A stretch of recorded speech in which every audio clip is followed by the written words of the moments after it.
Bom dia, glória a Deus, mais um dia.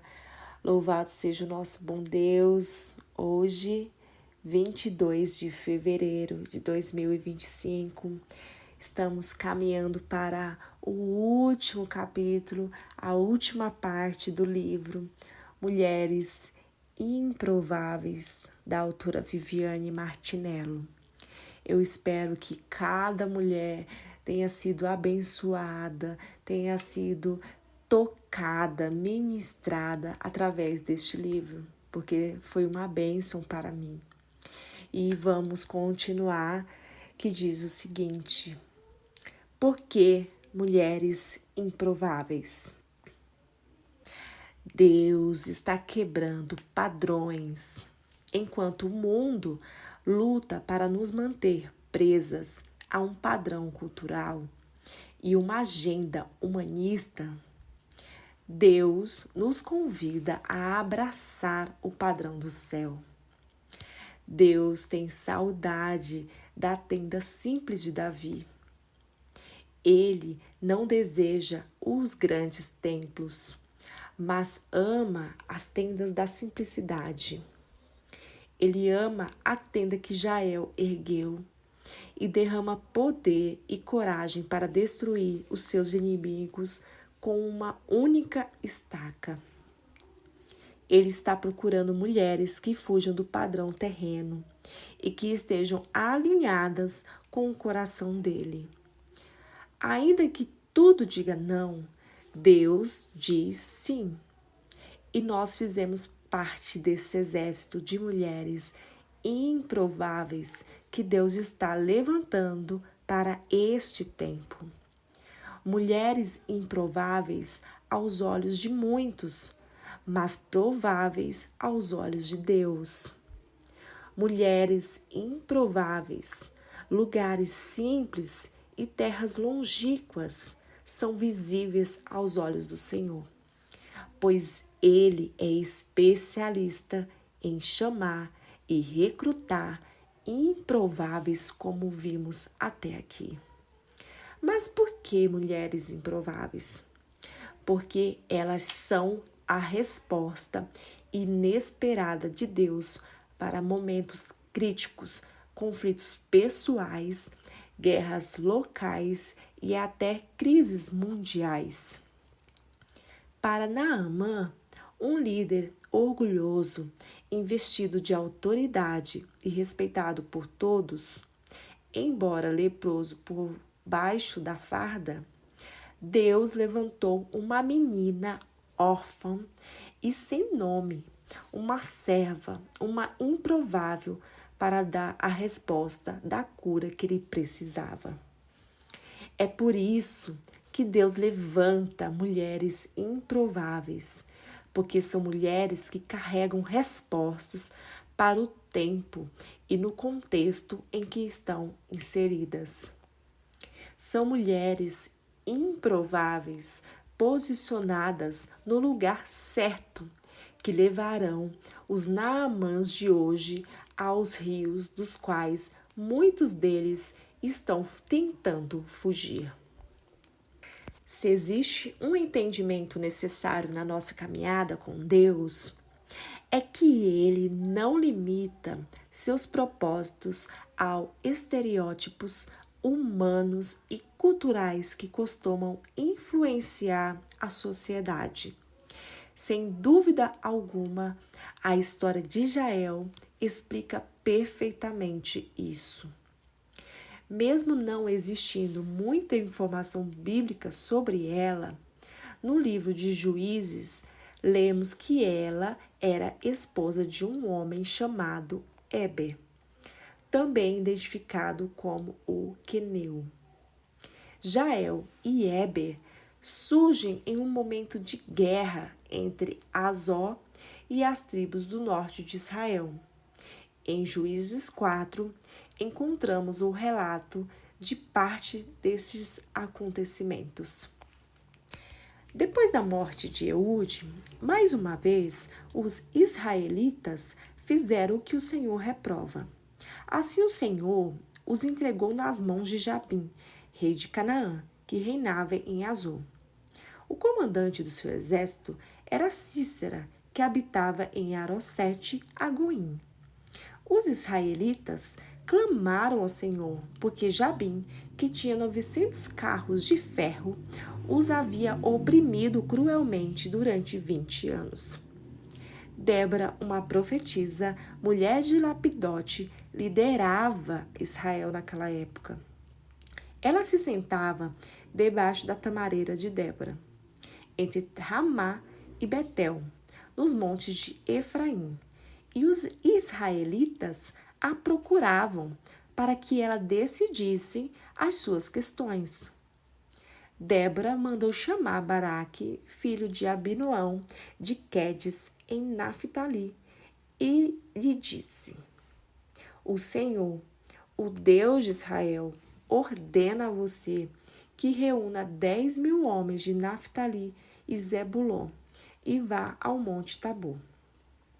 Ele fará que Císera, o comandante do exército de Jabim, vá atacá-lo com seus carros de guerra e tropas junto ao rio Quisson e os entregará em suas mãos.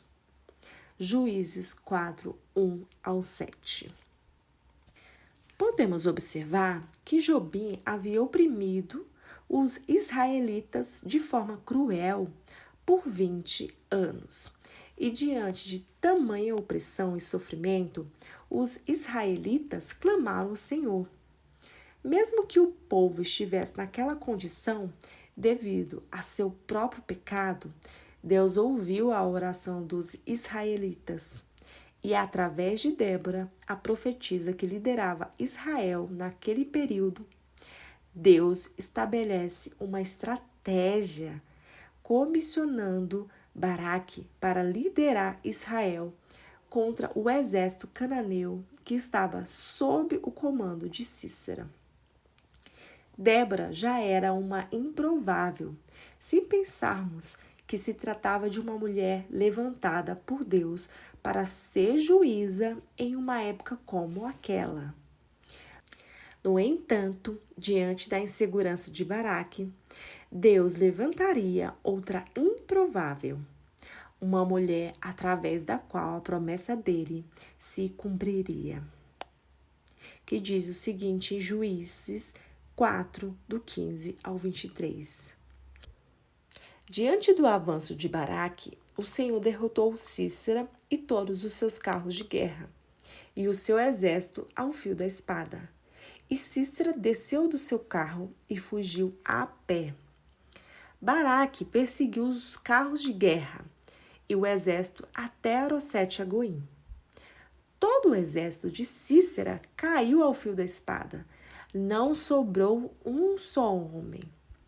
Císera, porém, fugiu a pé para a tenda de Jael, mulher do queneu Eber, pois havia paz entre Jabim, rei de Azor, e o clã do queneu Eber.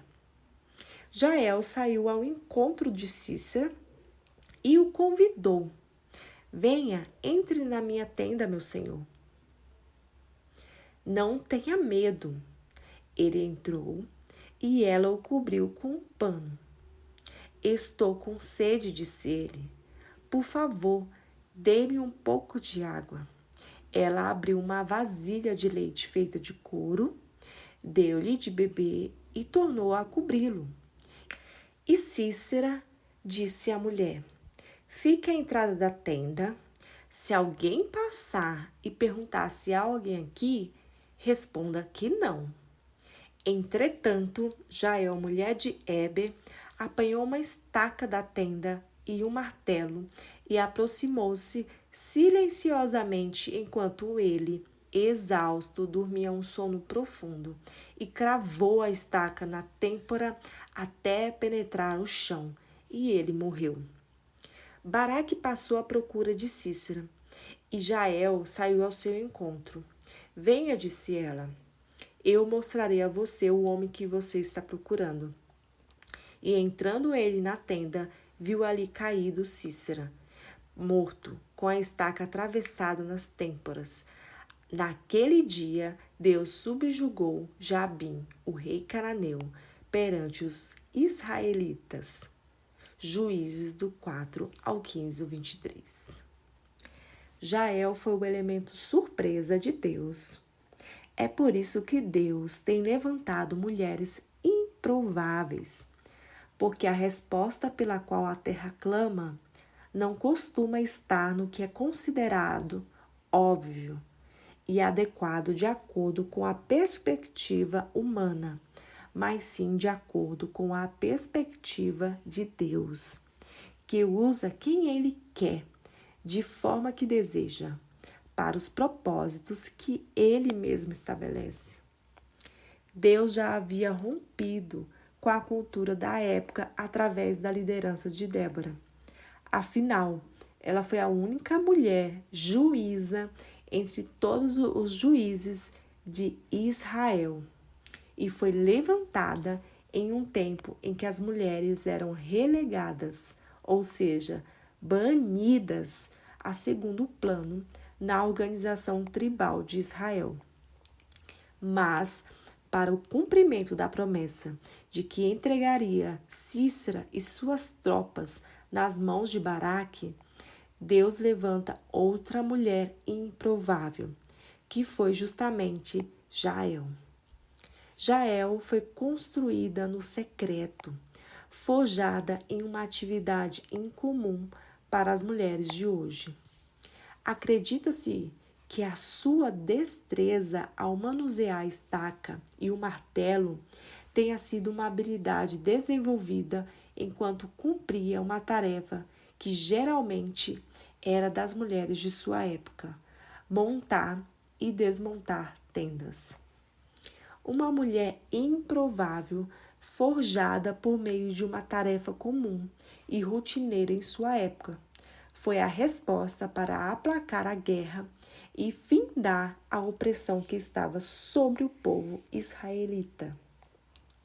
Foi através de Jael, da forma mais improvável e por meio de uma mulher improvável, que o Senhor cumpriu sua palavra e entregou o general do exército inimigo nas mãos de Israel. Por que mulheres improváveis? Porque elas não estão procurando fama, nem posição, nem lugar de destaque, embora saibam como ninguém responder à necessidade do tempo e do contexto em que vivem, porque se permitem viver uma história escrita por Deus. Vou ler Juízes do 5, capítulo 5, do 24 ao 27, que diz o seguinte: que Jael seja a mais bendita das mulheres. Jael, mulher de Eber, o queneu. Seja ela bendita entre as mulheres que habitam em tendas. Ele pediu água e ela lhe deu leite. Numa tigela digna de príncipes, trouxe-lhe coalhada. Ela estendeu a mão e apanhou a estaca da tenda, e com a mão direita o martelo do trabalhador. Golpeou Sísera, esmigalhou a sua cabeça, esmagou e traspassou suas têmporas. Aos seus pés ele se curvou, caiu e ali ficou prostrado. Aos seus pés ele se curvou e caiu. Onde caiu, ali ficou morto. Por que mulheres improváveis?